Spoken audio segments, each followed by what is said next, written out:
সিজনে প্রচুর আমড়া পাওয়া যায়। আর আজকে আমি আপনাদের জন্য আমড়ার আচার রেসিপি নিয়ে আসছি। আসসালামু আলাইকুম, সবাই কেমন আছেন? আশা করি সবাই ভালো আছেন।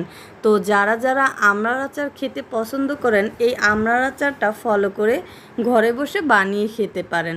বেশি উপকরণ লাগে না, অল্প সময়ের মধ্যেই বানিয়ে খাওয়া যায়।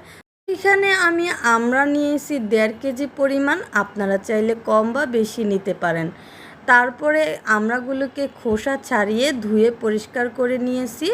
আর আমড়াগুলো যাতে ভেজা ভেজা ভাব শুকনো হয়ে যায়, এই কারণে একটা টিস্যু পেপার দিয়ে ভালোভাবে শুকিয়ে নিতেছি। তো আপনারাও কিন্তু এইভাবে বানিয়ে খেতে পারেন আমড়ার আচারটা। পরে আমড়াগুলোকে ছোট ছোট টুকরো করে কেটে নিয়েছি। তারপরে 1 চা চামচ লবণ, মরিচের গুঁড়া দিয়ে ভালোভাবে আমড়াগুলোকে মিশিয়ে নিয়ে 10 মিনিটের জন্য রেস্টে রেখে দেব। তো এই ফাঁকে আমি একটা মশলাও তৈরি করে ফেললাম। ধনিয়া, রসুন আর সর্ষে একসাথে ব্লেন্ড করে নেব। তারপর 5 ফোড়ন ভালোভাবে ভেজে নেব হালকা আঁচে সময় করে নিয়ে। তো দেখুন কত সুন্দর করে ভেজে নিয়েছি আমি। তারপরে আমি 1 কাপ পরিমাণ তেল দিয়ে দেব গরম কড়াইয়ের মধ্যে। তারপরে গরম মশলা আর তেজপাতা, শুকনো মরিচ ভালোভাবে ভেজে নেব কয়েক মিনিট। তো ভালোভাবে ভেজে নেওয়ার পরে কয়েক টুকরা আস্ত রসুনও ব্যবহার করলাম। তো আস্ত রসুনটাকেও ভালোভাবে ভেজে নিতে হবে। এরপরে ওই মাখা আমড়াগুলোকেও এই তেলের মধ্যে দিয়ে দিতে হবে। তেলের মধ্যে দিয়ে কয়েক মিনিট কষিয়ে নেব। কয়েক মিনিট কষিয়ে নেওয়ার পর ওই রসুন, ধনিয়া, সর্ষে ব্লেন্ড করাটা দিয়ে দিতে হবে। কয়েক মিনিট নেড়ে চেড়ে আমি তেঁতুলের পিউরিটা দিয়ে দেব এর মধ্যে।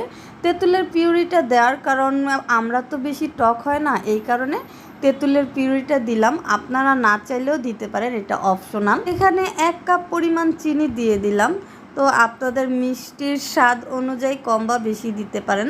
তো দেখুন চিনি দেওয়ার সাথে সাথেই পানি উঠে গেছে। আর ওই চিনির পানিটা দিয়ে আমড়াগুলোকে সিদ্ধ করে নেব। বাড়তি কোনো পানি দেওয়ার দরকার নাই। তারপরে দেখুন 5 মিনিট আমি ঢাকনা দিয়ে ঢেকে রেখেছি। তো আমড়াগুলোও ভালোভাবে সিদ্ধ হয়ে গেছে। তো আমরা যখন সিদ্ধ হয়ে যাবে শেষ পর্যায়ে আমি 5 ফোড়ন আর চিলি ফ্লেক্স দিয়ে দেব। আর লাস্ট পর্যায়ে 5 ফোড়নটা দিলে অনেক ভালো হয়, কারণ ঘ্রাণটা অনেকক্ষণ সংরক্ষিত থাকে। আর প্রথম পর্যায়ে দিলে 5 ফোড়নের ঘ্রাণটা থাকে না অতটা, আচার বানাতে বানাতেই ঘ্রাণটা চলে যায়। যাই হোক, আপনাদের যদি এই আচারটা ভালো লাগে তো ঘরে বসে আপনারাও বানিয়ে খেতে পারেন কম সময়ের মধ্যে অল্প উপকরণ দিয়ে। তো ভালো থাকবেন, আল্লাহ হাফেজ।